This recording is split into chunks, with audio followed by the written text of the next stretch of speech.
million other people with the same stuff. You really think you're different? Man, you must be kidding. Think you're gonna hit it, but you just don't get it. It's impossible. It's not probable. You're irresponsible. Too many obstacles. You gotta stop it, though. You gotta take it slow. You can't be a pro. It's your time no more. Who the fuck are you to tell me what to do? I don't give a damn if you say you disapprove. I'm gonna make my...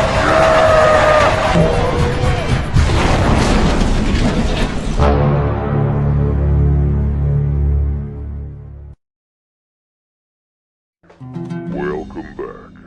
I have to tell all you listeners, in case you haven't already heard about this, and this one's a doozy. Kisah akan berfokus pada seorang pembunuh bayaran yang sudah melakukan sebanyak 371 pembunuhan terhadap anak-anak, dewasa, remaja, orang tua, dan masih banyak lagi. Dia bernama Neto Niente. Saat ini dia sedang mendekam di penjara selama bertahun-tahun akibat pembunuhan terakhir yang dilakukannya pada seorang wanita dan anak kecil. Dia akhirnya menyerahkan diri ke polisi setelah merasa bersalah atas apa yang dilakukannya pada aksinya yang terakhir tersebut. If he rots in prison, this guy, he just makes me look bad. I really have no sympathy for him. Dan tepat hari ini, Neto akhirnya resmi bebas dari penjara setelah mendapat bantuan dari seseorang yang memiliki hutang budi padanya. Entah apa yang akan dia lakukan setelah keluar nanti, tetapi dengan tato yang dia miliki di badannya, orang akan selalu tahu dan selalu ingat apa yang telah dia lakukan di masa lalu.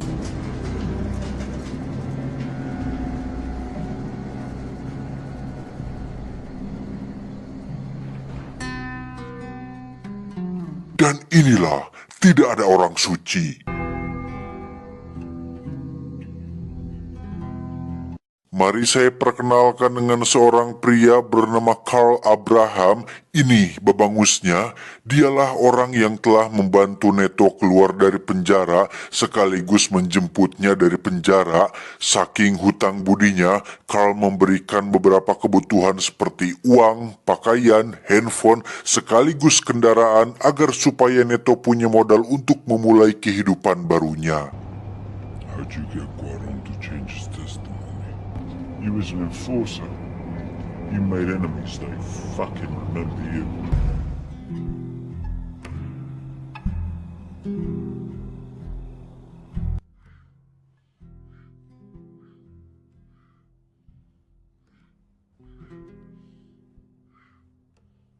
Saat sedang di hotel itulah mobilnya tiba-tiba berbunyi pertanda ada orang yang baru saja menyentuh mobilnya. Di mana saat Neto keluar, tiba-tiba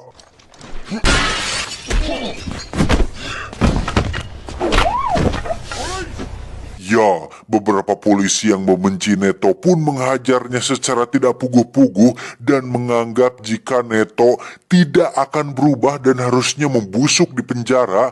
Yang hal ini sangat wajar terjadi mengingat apa yang Neto lakukan di masa lalu benar-benar tidak bisa dimaafkan.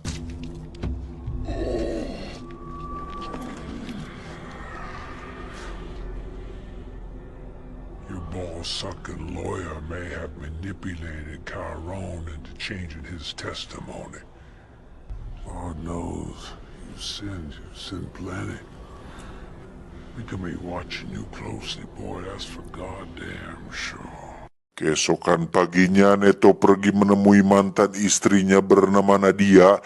Ini rarainya. Tujuan Neto datang bukan untuk Nadia, melainkan untuk anak laki-lakinya yang masih berusia 11 tahun yang bernama Julio. Ini cucungiknya. Julio sangat bahagia akhirnya bisa berjumpa dengan sang ayah. Namun Julio langsung nampak murung ketika Neto tidak bisa tinggal di sini bersama dia dan ibunya. Ditambah dengan sikap pacar ibunya yang sering kasar, bahkan bertindak berlebihan ketika dia atau ibunya melakukan kesalahan. Either mistake, I never stopped praying.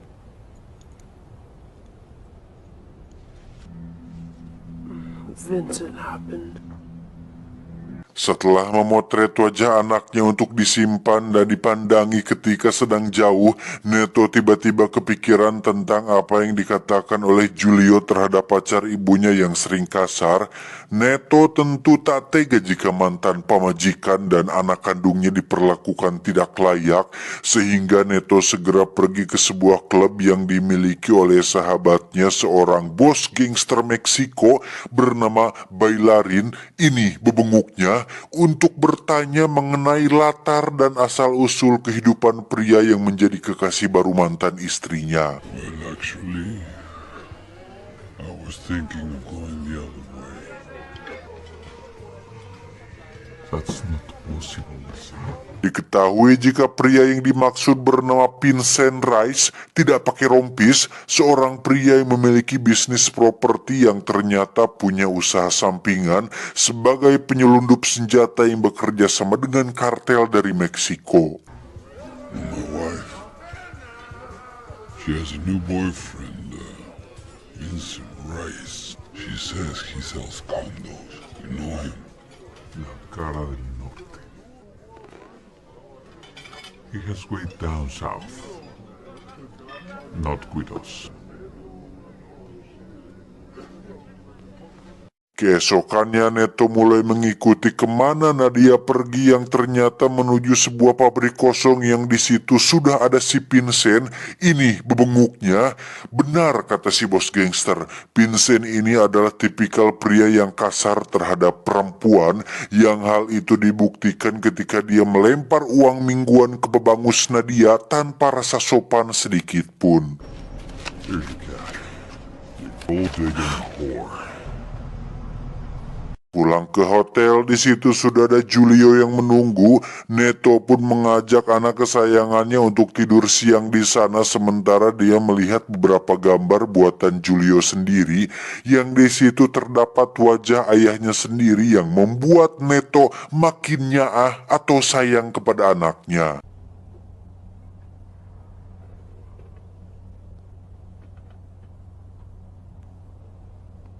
Wake up, son. Setelah mengantarkan anaknya pulang, Neto pun pergi makan sendirian di dalam mobil. Di situ dia mendapat SMS dari Nadia yang menyuruhnya untuk menjauh dari Julio, mengingat banyak musuh di luaran sana yang bisa setiap saat ikut membahayakan anaknya sendiri.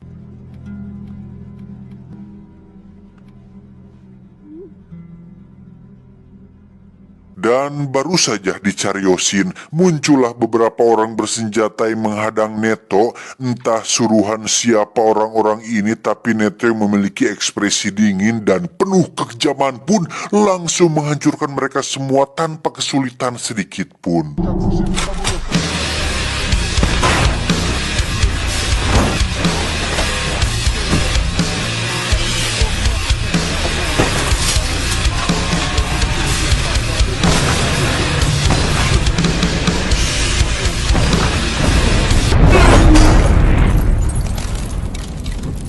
Saat pulang itulah Neto mendapat telepon dari Julio yang mengatakan jika saat ini rumahnya tengah diserang oleh beberapa orang tak dikenal, sehingga Neto langsung bergegas untuk pergi ke sana saat itu juga.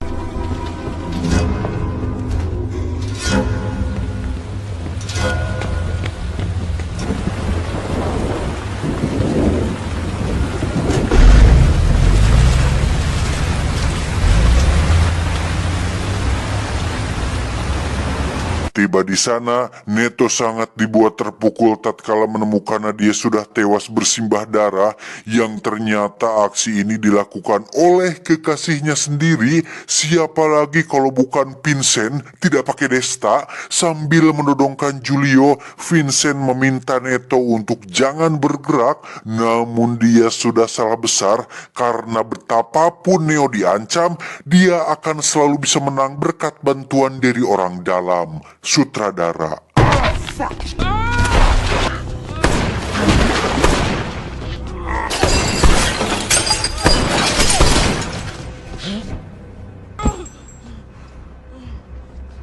Come on!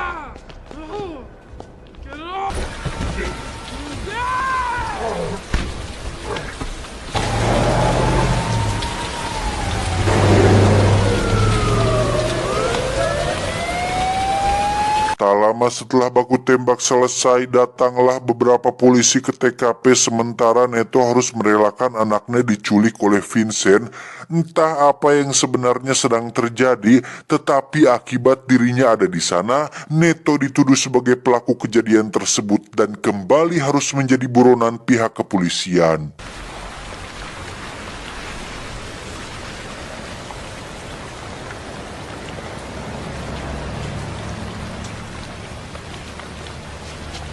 Untuk kedua kalinya Neto meminta bantuan Carl untuk mencari tahu kemana Julio dibawa. Carl memang tidak tahu tentang hal itu, tapi tahu siapa yang mengetahuinya. Orang itu bernama Jetring, seorang penjual senjata yang mendapat pasokan dari Vincent yang pastinya tahu kemana perginya dan tahu di mana markasnya.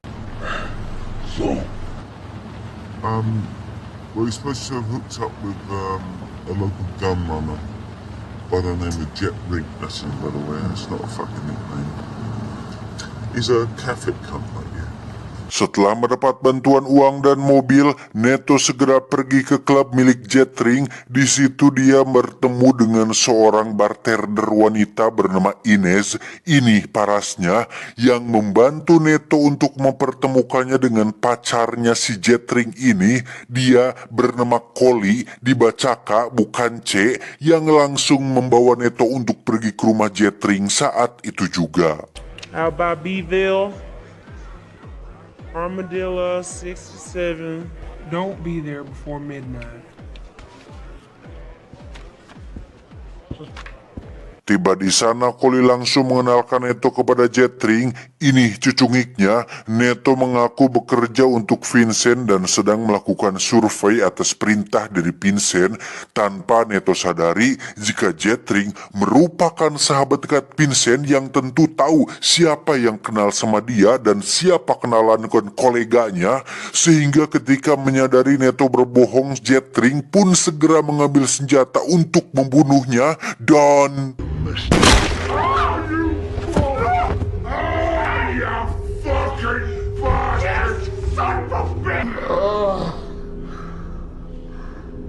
Vince?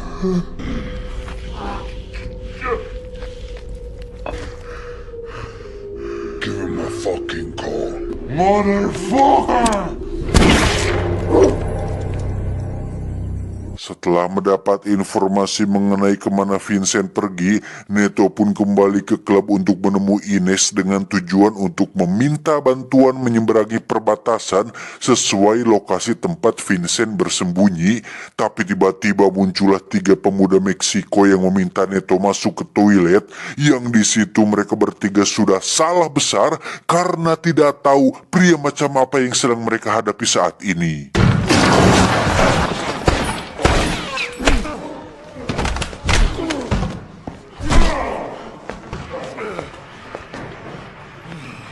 José, chica tu madre. Quédate quieto, hijo de tu puta madre.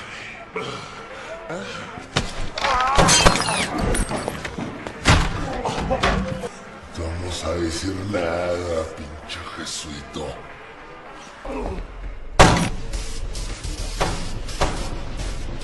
Dengan bayaran yang cukup besar yakni sekitar 10 juta rupiah, Ines akhirnya bersedia berpura-pura menjadi istri Neto supaya bisa membawanya melewati perbatasan menuju Meksiko, dan mereka berdua berhasil melewati perbatasan dengan cukup aman setelah para petugas teralihkan perhatiannya oleh kecantikan dan keaduhaian si Ines ini.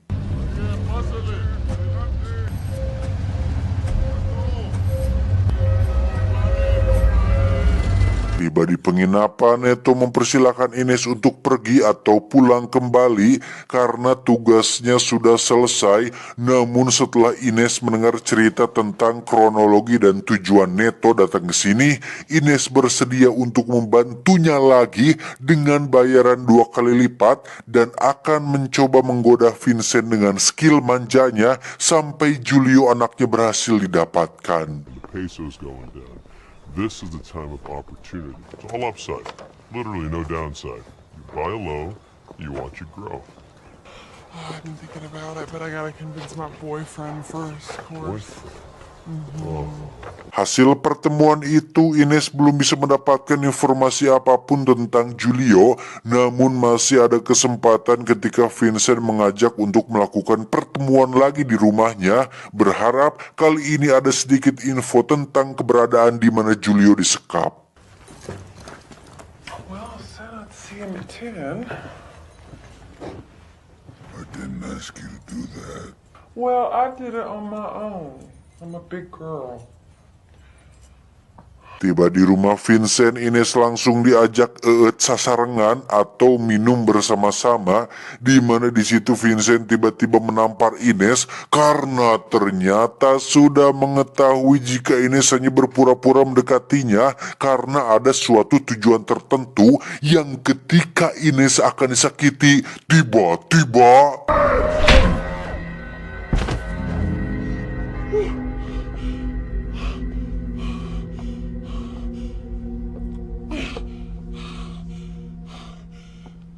Go to the motel. I'll call you if I need a ride. berlokasi di dapur rumahnya. Vincent pun diikat di kursi dan dibanyur air panas, dicopot kukunya, dibakar dengan korek api bara, dan dipotong satu persatu jarinya hingga teriak kesakitan untuk supaya mau memberitahu di mana Julio anaknya disembunyikan.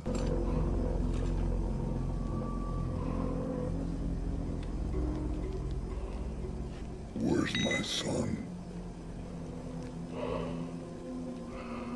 You'll never find him. Dan rupanya Julio sudah dijual kepada seorang pria bernama Sans, seorang mantan agen rahasia ATF yang sekarang menjalankan bisnis penculikan orang-orang terkenal, di mana Vincent sengaja menjual Julio untuk mendapatkan uang demi bisa melunasi hutangnya. He's had more cock in him than Timo in a whorehouse.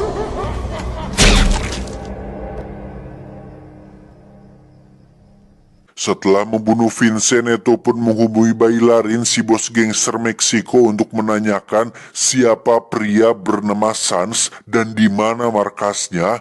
Di mana saat sudah mendapatkan tempatnya, Neto menyuruh Ines untuk pulang dan jangan ikut terlibat lagi. Namun rupanya Ines memiliki kretek untuk peduli dengan masalah ini dan memutuskan kembali menemani Neto sampai Julio berhasil didapatkan.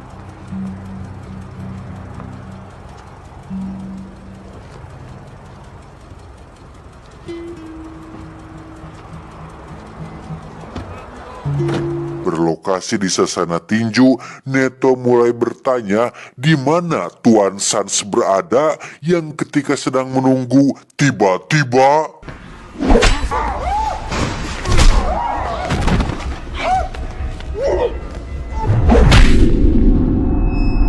ya, Neto dan Ines pun diculik untuk dibawa ke tempat Mr. Sans, di mana saat Ines dibawa duluan, Neto mulai menunjukkan kelihayannya dengan menghabisi semua orang yang ada di mobil hingga membuatnya bisa mengikuti kemana Ines dibawa.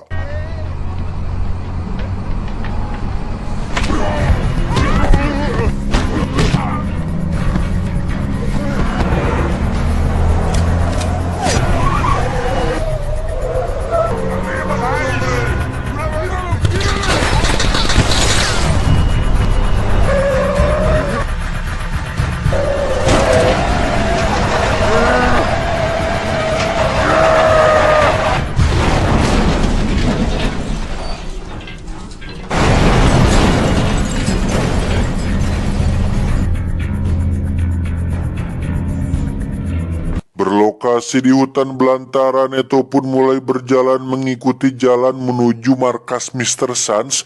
Neto masuk ke dalam ruangan CCTV yang di situ terdapat banyak sekali korban-korban penculikan, yang salah satunya adalah Ines. Dan Mueve las manos, cabrón. Arriba.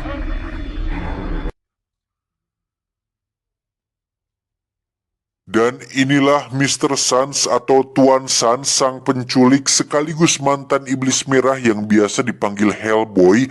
Terlihat Julio sedang diikat terbalik tepat di atas sumur, yang rupanya alasan dia membeli Julio bukanlah sebuah kebetulan, melainkan ada alasan yang lebih kuat, yaitu balas dendam alias repenge. Karena ternyata Neto sudah membunuh anak dan istrinya di waktu silam. I used to go by a different name back then. Hey! Don't tell me you don't remember that face. He's the boy that walked in while you were cutting him. Dan luar biasanya, ketika Julio sedang ditenggelamkan dan Neto sedang memberontak, Tuan Sans atau Mr. Sans ini dengan sansnya hanya menonton aksi tersebut tanpa melakukan apa-apa, dan justru malah menembak satu anak buahnya hanya gara-gara keras kepala ingin membunuh Neto.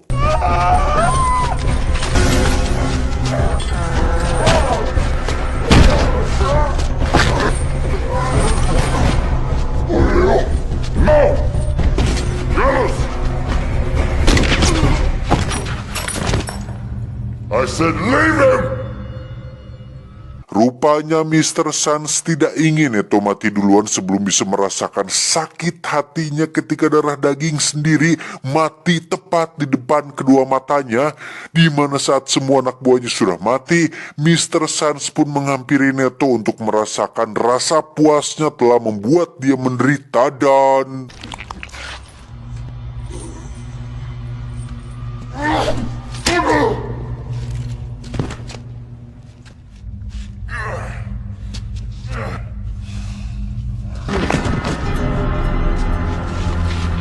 Setelah semua selesai, Neto pun menggendong jasad Julio bersama dengan para korban lain termasuk Ines, yang setelah menguburkan anaknya dengan layak, Neto pun membuka bagasi mobilnya yang di situ sudah ada si Bailarin, si bos gangster yang diketahui sudah berkhianat dengan memberitahu kemana dan bagaimana dia pergi.